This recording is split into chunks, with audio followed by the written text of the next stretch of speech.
Hello दोस्त, RSV global classes में आपका स्वागत है। और मैं सत्येंद्र कुमार आपका इस YouTube channel RSV global classes में स्वागत करता हूं और आशा करता हूं कि आप सभी लोग अच्छे होंगे।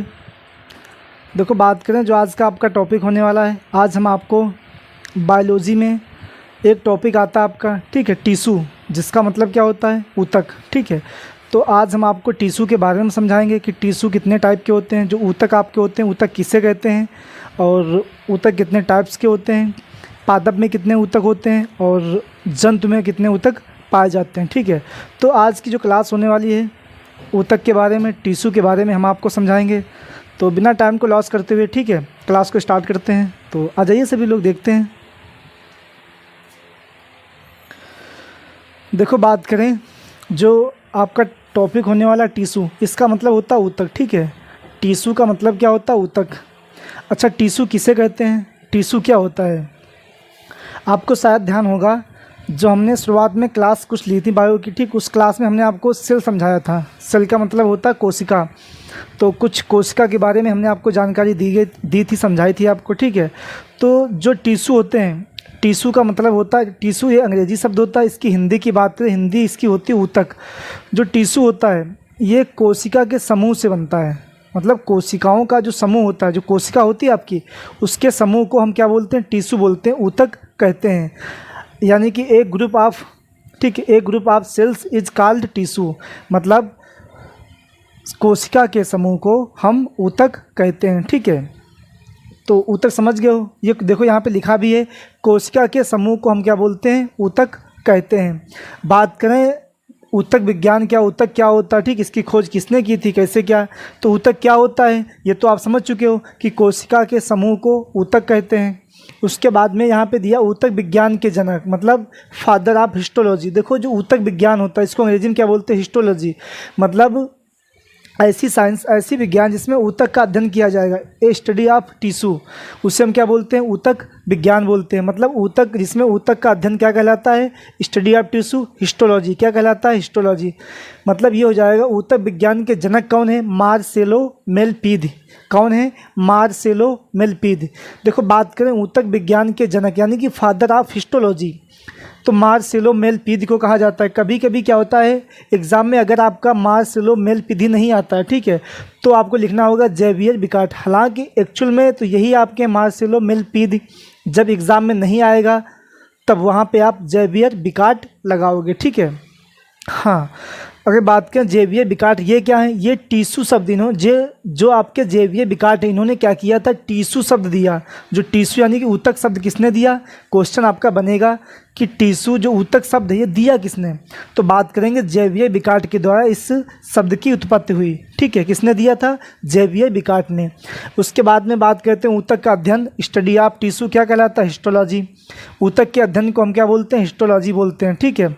इसके बाद में जो हिस्टोलॉजी वर्ड है गिवन बाय, मतलब अब आपके मन में क्वेश्चन आएगा, ठीक है, कि जो हिस्टोलॉजी वर्ड है, देखो यहाँ पे दिए, इसमें आपको डिफरेंट है।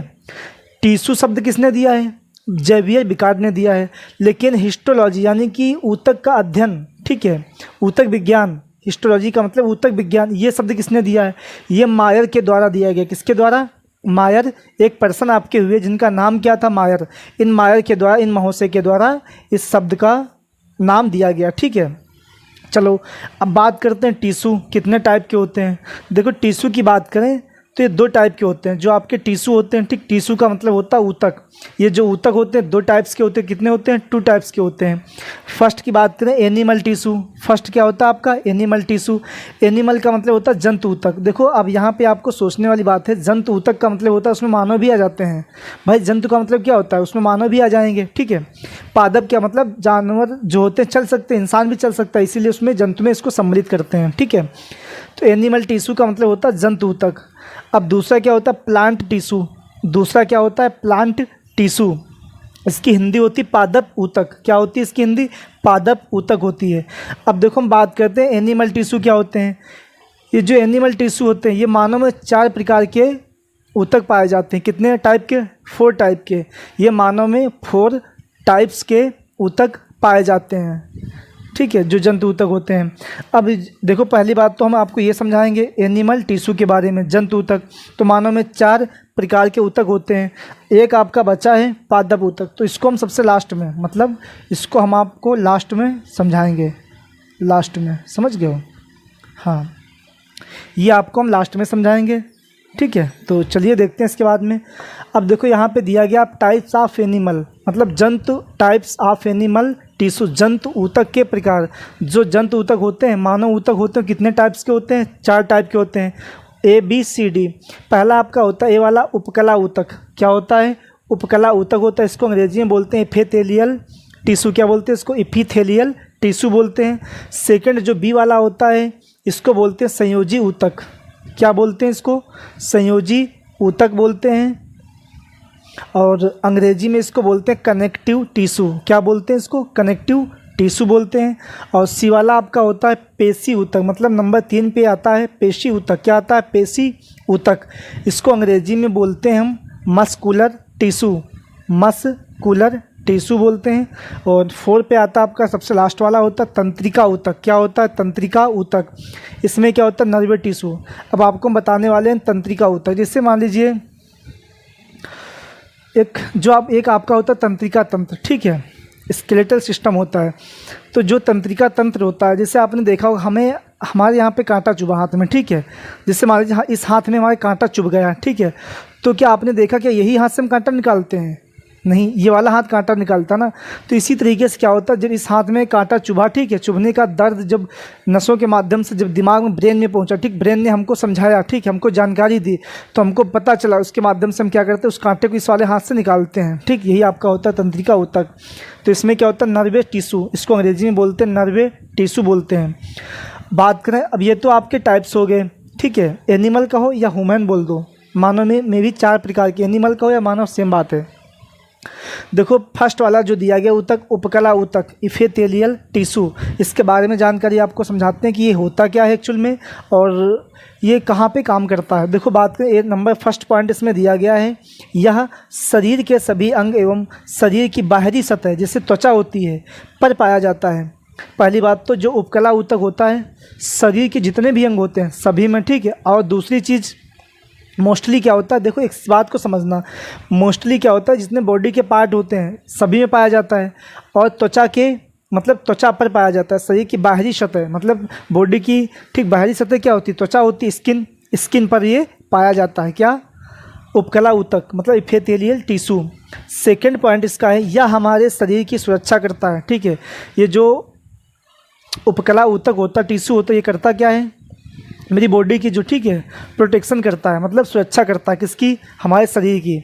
यह हमारे शरीर की सुरक्षा करता है। उसके बाद में क्या दिया फिर? इसमें रक्त कोशिका नहीं पाई जाती है।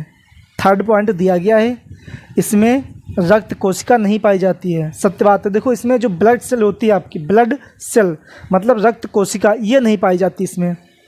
इसमें जो उपकला ऊतक होता है उसमें क्या होता है, जो ब्लड सेल होती हैं ये नहीं पाई जाती हैं। देखो नेक्स्ट पॉइंट क्या दिया है, यह हार्ट, लंग्स के चारों ओर तथा त्वचा के बाहर पाया जाता है। ये जो उपकला ऊतक होता है, जो आपके हार्ट होता है, ठीक है, हार्ट, लंग्स, जो हार्ट होते हैं आपका, हार्ट होता है, जो लंग्स होते हैं, यह इनके चारों ओर पाया जाएगा। हार्ट, लंग्स के चारों ओर, इस बात को समझना आप, हार्ट और लंग्स के चारों ओर।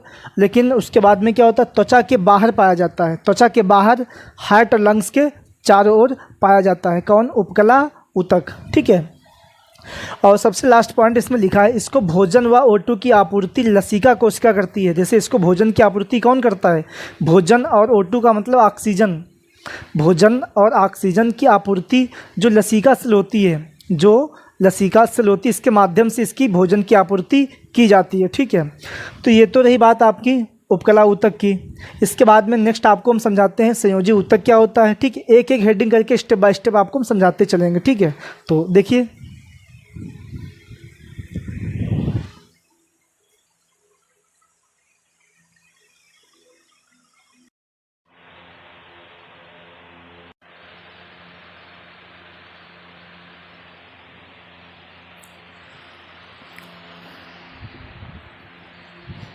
देखिए उसके बाद बात करते हैं, आपको समझाते हैं हम, ठीक है। देखो उसके बाद में एक हमने आपको समझाया था ऊतक के बारे में, ठीक है। अब यहाँ पे एक आपका सेकंड बी वाला ऊतक है जिसको हम बोलते हैं संयोजी ऊतक। क्या बोलते हैं इसको हम? संयोजी ऊतक। और इसकी अंग्रेजी की बात करें तो अंग्रेजी होती है, अंग्रेजी में हम इसको बोलते हैं कनेक्टिव टिश्यू। क्या बोलते हैं दोस्त? कनेक्टिव टिश्यू बोलते हैं इसको। और इसका काम क्या होता है? देखो ये करता क्या है, ये ऊतक हमारे शरीर में सभी अंगों को ऐड करने का काम करता है। मतलब ये क्या करता है, हमारे शरीर में जितने भी अंग हैं सबको ऐड करने काम, क्या जॉइंट करने काम किसका होता है? ये संयोजी ऊतक का होता है। किसका होता है दोस्त? संयोजी ऊतक का होता है, ठीक है। इसके बाद में अगला पॉइंट है, मानव शरीर में इनका प्रमुख कार्य पदार्थों का परिवहन होता है। मतलब मानव ह्यूमन बॉडी में इनका प्रमुख कार्य होता है वह पदार्थों का परिवहन। अच्छा, परिवहन क्या होता है? देखो बात करें परिवहन का मतलब ये होता है, इससे परिवहन से हमें ध्यान आता है साधन, ठीक है। क्या ध्यान आता है? साधन। देखो संयोजी ऊतक बनता कनेक्टिव, कनेक्टिव वर्ड बनता कंडक्टर से। कंडक्टर का काम क्या होता है? पैसेंजर को ले जाने लाने का काम किसका होता है? कंडक्टर। हालांकि बस का होता है लेकिन कंडक्टर का इसकी भूमिका होती है, टिकट देना, ले जाना, है ना, समझ सकते हो आप। तो उसी तरीके से क्या होता है, देखो मानव शरीर में इनका प्रमुख कार्य पदार्थों का परिवहन होता है। मतलब जितने भी पदार्थ होते हैं, ठीक है, इनको परिवहन का मतलब होता है ले जाना, ठीक है, लाना और ले जाना। मतलब पदार्थों को लाना बॉडी में और बॉडी से बाहर ले जाना। ये काम किसका होता है? संयोजी ऊतक करता है। इसका काम क्या होता है? जितने भी पदार्थ होते हैं इसको लाने और ले जाने का काम संयोजी ऊतक करता है, जिसको अंग्रेजी में बोलते हैं कनेक्टिव टिश्यू। क्या बोलते हैं इसको दोस्त? कनेक्टिव टिश्यू इसको हम बोलते हैं अंग्रेजी में, ठीक है। अब देखो उसके बाद में बात करें एग्जाम्पल, जैसे एग्जाम्पल भी आपको देंगे हम। एग्जाम्पल में जैसे आपका ब्लड होता है, रक्त। अब रक्त क्या करता है भाई? रक्त भी तो पूरी बॉडी में जाता है, आता जाता रहता है। तो ये काम कौन, रक्त किसके माध्यम से बॉडी में काम करता है? जो संयोजी ऊतक होता है उसके माध्यम से, कनेक्टिव टिश्यू के माध्यम से जो ब्लड होता है हमारी बॉडी में पूरी फैलता रहता है। समझ गए इस बात को? अब देखो उसके बाद में जैसे आपके लिम्फ होता है, लिम्फ का मतलब होता है लसीका। लिम्फ अंग्रेजी वर्ड होता है। इसकी हिंदी की बात करें तो हिंदी होती है इसकी लसीका। ये दो, ब्लड और लिम्फ मतलब रक्त और लसीका, ये दोनों तरल संयोजी ऊतक होते हैं। शायद आपने ब्लड देखा भी होगा, जैसे ब्लड जो आपका रक्त होता है, जो खून होता है, इसको हम तरल संयोजी ऊतक भी कहते हैं। क्या कहते हैं इसको हम? तरल संयोजी ऊतक बोलते हैं। किसको? ब्लड को, ठीक है। जो आपका रक्त हो गया, लसीका, ये क्या होते हैं? ये तरल संयोजी ऊतक होते हैं। नंबर 3 पे आपका आता, देखा होगा आपने, बोन। बोन का मतलब होता है हड्डी या फिर अस्थि। जो अस्थि होती है, और एक होता है कार्टिलेज, उपास्थि। अस्थि और उपास्थि ये संयोजी ऊतक होती हैं। देखो ये तरल संयोजी ऊतक होता है, लेकिन ये दो क्या होते हैं? संयोजी ऊतक होते हैं। इन सब का काम ले जाने लाने काम करता कौन? किसके अंडर ये काम करते हैं? संयोजी ऊतक। ये जो संयोजी ऊतक होता है इसको लाने ले जाने का काम करता है। समझ के इस बात को? हाँ। उसके बाद में दोस्त शिवाला देखते हैं, पेशी ऊतक, जिसकी अंग्रेजी होती है मस्कुलर टिश्यू। हिंदी होती है इसकी पेशी ऊतक, और अंग्रेजी की बात करें तो अंग्रेजी होती है मस्कुलर टिश्यू। तो मस्कुलर टिश्यू क्या होता है? देखो बात करते हैं मस्कुलर टिश्यू, ठीक है। एक सेकेंड,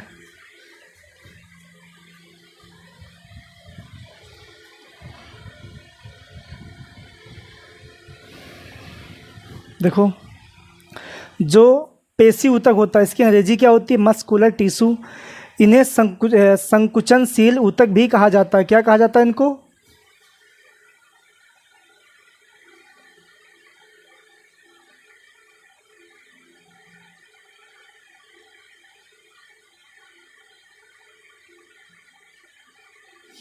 देखो इसको हम कॉन्ट्रैक्टाइल टिश्यू बोलते हैं। क्या बोलते हैं इसको हम? कॉन्ट्रैक्टाइल टिश्यू भी कहते हैं। किसको? संकुचनशील को। इसको अंग्रेजी में बोलते हैं कॉन्ट्रैक्टाइल टिश्यू।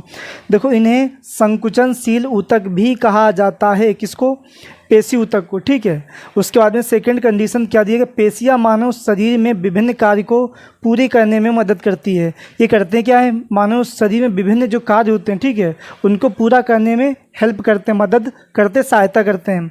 अब बात करते हैं पेशी ऊतक। ये जो पेशी ऊतक के प्रकार ये 3 होते हैं। ये देखो पेशी ऊतक 3 प्रकार के होते हैं। कितने? 3। अब यहाँ पे हमने पहला लिखा है अरेखित पेशी। क्या लिखा है? अरेखित पेशी। इसकी अंग्रेजी की बात करें तो अंग्रेजी में इसको हम बोलते हैं अनस्ट्रिप्ड मसल। क्या बोलते हैं? Unstripped muscle. अब देखो इसका काम क्या होता है, यह उन अंगों में पाई जाती है जो अनैच्छिक रूप से गति करते हैं। कहने का मतलब यह उन अंगों में पाया जाता है जो अनैच्छिक मतलब अनैच्छिक रूप से गति करते हैं। जैसे आपका होगा आहार नाल, क्या हो गया? आहार नाल। मलाशय हो गया आपका श्वसन तंत्र हो गया, समझ गए हो, मतलब रेस्पिरेटरी सिस्टम। आहार नाल आपका हो गया, मलाशय हो गया, श्वसन तंत्र हो गया है। ये क्या करता है? ये अरैखित पेशी में पाए जाते हैं। देखो सेकंड को हेडिंग इसकी दी गई है। सेकंड क्या होता है? रैखित पेशी। ये किसके भाग हैं पता है? ये पेशी ऊतक के भाग हैं। किसके? पेशी ऊतक के। पेशी ऊतक के 3 भाग होते हैं। कौन कौन से? एक अरैखित पेशी होता है, एक रैखित पेशी होता है, एक हृदयक पेशी होता है। ये 3 भाग दिए गए हैं। तो ये वाला हम आपको समझा चुके, अब ये वाला समझाने जा रहे हैं। दूसरा होता है इसका रैखित पेशी। इसको अंग्रेजी में बोलते हैं स्ट्रिप्ड मसल। उसको क्या बोलते थे हम? अनस्ट्रिप्ड, क्योंकि रैखित है तो स्ट्रिप्ड मसल। वह अंग जो हमारी इच्छा के अनुरूप काम करते हैं, मतलब बॉडी के वो अंग जो हमारी इच्छा के अनुरूप काम करते हैं, मतलब हमारी जो जिन पे ऊपर कंट्रोल होता है, जो डिजायर हमारी होती है, ठीक, जो इच्छा होती है, इच्छा के अनुरूप जो काम करते हैं, उसे हम क्या बोलते हैं? रैखित पेशी बोलते हैं। जैसे हाथ पाँव की पेशी होगी, ठीक है, किसकी? हाथ पाँव की पेशी हो गई, हाथ और पैर की जो पेशी हो गई आपकी, ठीक, वो इच्छा के अनुरूप काम करते हैं। इसीलिए देखो थर्ड और लास्ट वाला है हृदयक पेशी। क्या होता है? हृदयक पेशी। इसको अंग्रेजी में बोलते हैं कार्डियक मसल। क्या बोलते हैं? Cardiac muscle. देखो ये दिखती रैखित के समान है, मतलब ये किसके समान? रैखित के समान दिखता है। रैखित पेशी के समान दिखती है, काम अरैखित के समान करती है। मतलब दिखती किसके समान है? रैखित के समान, काम अरैखित के समान करती है। जैसे हृदय की पेशी, एग्जाम्पल की बात करें, क्या होता है हृदय की पेशी? ये एग्जाम्पल है। क्या है ये? एग्जाम्पल है, ठीक है। हाँ, अब देखो सबसे लास्ट वाला बचा आपका डी वाला, मतलब 4 ऊतक मानव में 4 प्रकार के ऊतक पाए जाते हैं। तो हमने आपको 3 समझा दिए थे, तीसरे के 3 भाग होते हैं। चौथा बचा आपका 4 वाले में को क्या बोलते हैं हम? तंत्रिका ऊतक, जिसको बोलते हैं नर्वे टिश्यू। क्या बोलते हैं इसको हम? नर्वे टिश्यू बोलते हैं। दोस्त बात करें, यह मानव शरीर के सभी अंगों को एक साथ कार्य करने के लिए पाया जाता है। मानव बॉडी के जितने भी अंग होते हैं, ठीक है, शरीर के जितने भी अंग होते हैं, उन सभी अंगों को एक साथ काम करने के लिए ये जो ऊतक होता है, कौन सा ऊतक? ये जो तंत्रिका ऊतक होता है, ये जोर डालता है कि जितने भी बॉडी के, जैसे मान लीजिए हमारे एक पल के लिए भाई, हाँ, मान लीजिए पैर में कांटा चुभ गया, ठीक है, अब कांटा चुभा तो तुरंत ये तो नहीं, जैसे कांटा चुभा, जैसे कांटा चुभने के साथ साथ तुरंत सूचना कहाँ गई? ब्रेन के पास में। ब्रेन को पता चल गया, ठीक है। ब्रेन क्या करता है? जैसे ब्रेन के पास ये काम किया किसने? एक साथ काम करने का ये तंत्रिका जो ऊतक होता है ये काम करता है, ठीक है। जो तंत्रिका तंत्र होता है ये सारा काम करता है। और तंत्रिका तंत्र के बाद में जो तंत्रिका ऊतक होता है ये भी काम करता है। जैसे सूचना गई हमारे ब्रेन के पास, ठीक, ब्रेन क्या करता है? उसके बाद में जैसे कांटा चुभा, सूचना पहुंची ब्रेन के पास में, तो ब्रेन क्या करता है? इस हाथ से, भाई पैर से निकालते नहीं हैं, तो ब्रेन करता है हाथ से। तो हम हाथ को क्या करते हैं? हाथ को ले जा कर के उस कांटे को धीरे धीरे खींचने का प्रयास करते हैं, जिससे कांटा बाहर निकल आता है, ठीक है। वो कांटे लगने का दर्द, ठीक है, वो चुभन का दर्द, वो हाथ से निकालने का प्रयास, ये सारी चीज़ें कौन करवाता है? हमारा ब्रेन। ब्रेन काम कब करता है? जब आपका तंत्रिका तंत्र होता है, जिसमें तंत्रिका ऊतक के द्वारा। इसका काम क्या होता है? जितने भी शरीर के सारे अंग होते हैं सबको एक साथ काम करने का होता है। ये तो नहीं कांटा लग गया, ठीक है, ये तो नहीं हम मतलब कांटा लग गया, ठीक है, कांटा निकाल रहे हैं, देख नहीं रहे हैं, देख भी रहे हैं, कांटा भी निकाल रहे हैं, दिमाग भी लगाएं कांटा कैसे निकालना है, ये सारा काम कौन करता है? तंत्रिका ऊतक करवाता है, ठीक है। इसके बाद में क्या दिया? सेकंड देखो लाइन, यह सभी ऐच्छिक व अनैच्छिक क्रिया पर कंट्रोल रखता है। ये जो तंत्रिका ऊतक होता है ना, ये सभी ऐच्छिक हों चाहे अनैच्छिक क्रिया हों, ठीक है, चाहे ऐच्छिक क्रिया हों या अनैच्छिक हों, सभी के ऊपर कंट्रोल होता है इसका, ठीक है। उसके बाद में सबसे लास्ट में दिया, यह न्यूरॉन एवं न्यूरोग्लिया कोशिका से बनता है। किससे? न्यूरॉन एवं न्यूरोग्लिया कोशिका से बनाया जाता है। कौन? तंत्रिका ऊतक। ये जो बनता किससे? न्यूरॉन। देखो ये न्यूरॉन दिया गया है और ये न्यूरोग्लिया, इन दोनों से बनता आपका ऊतक। कौन सा ऊतक? तंत्रिका ऊतक, ठीक है, तंत्रिका ऊतक बनता है। तो इस टाइप से देखो दोस्त, बात करें तो यहाँ तक तो आपकी क्लास हो चुकी है। मतलब जो ऊतक आपके होते हैं, मतलब ऊतक 2 टाइप के होते हैं। एक होता है, हमने बताया था, एनिमल टिश्यू होता है, मतलब जानवर के जो ऊतक होते हैं, एनिमल टिश्यू, ठीक है। और दूसरा आपका कौन सा बताया था हमने? प्लांट टिश्यू मतलब पादप ऊतक। तो ये जो क्लास थी आपकी, ये हमने जितने टिश्यू आपको समझाएं ये सारे समझाएं मानव वाले, मतलब एनिमल टिश्यू समझाए हैं। ठीक, कौन से समझाएं? एनिमल टिश्यू आपको, मतलब मानव ऊतक आपको सारे समझा दिए। मानव में 4 पाए जाते हैं, अब चारों को एक एक करके हमने एक्सप्लेन करके आपको समझा दिया है। उसके बाद में नेक्स्ट क्लास में, आज तो क्लास आपकी यहीं पे स्टॉप होती है, और जो नेक्स्ट क्लास होगी उस नेक्स्ट क्लास में हम आपको जो प्लांट टिश्यू होता है, मतलब जो पादप ऊतक होता है, उसके बारे में समझाएंगे। ठीक है, तो आज के लिए बस इतना ही, मिलते हैं नेक्स्ट क्लास में। तब तक के लिए आप अच्छे तरीके से स्टडी कीजिए और नोट्स बनाइए। अगर आपको मन में कुछ डाउट होता है, कोई चीज़ समझ में नहीं आती है, ठीक है, तो तुरंत कमेंट कीजिए, उस कमेंट का आपको जवाब दिया जाएगा। Thank you so much, God bless you, take care.